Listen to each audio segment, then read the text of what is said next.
ఇప్పుడు ఇటు ఒక 20 అడుగులు అటో 30 అడుగులు పెద్ద బెడ్రూమ్, అందులో ఒక 10 మంచం. ఈ 10 మంచం ఉన్న గదిలో ఒక పెద్ద వాల్ స్క్రీన్, ఓ 4 ఏసీలు, లోపల మీకు అద్భుతమైన డెకరేషన్స్, అద్భుతమైన బ్యూటిఫుల్ డిజైన్స్ ఇలా ఉందనుకుందాం.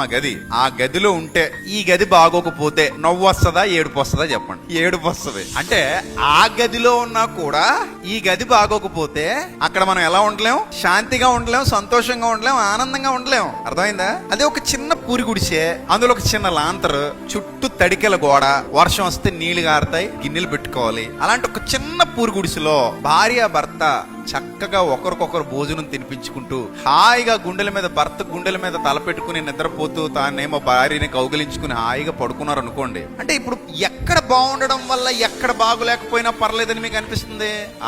అంతరంగ మందిరం బాగుంటే చుట్టూతో ఉన్న వాతావరణం పెద్ద బాగోపోయినా ఏ ఇబ్బంది లేదనిపిస్తుంది కదా. అదే అంతరంగ మందిరం బాగోకుండా చుట్టూతో ఉన్నది ఎంత బాగున్నా అక్కడ ఏడుపు, కన్నీరు, దుఃఖం, అశాంతి తప్ప ఇకేమీ లభించదు. ఇది జ్ఞానవంతులు ఆలోచిస్తారు దీన్ని.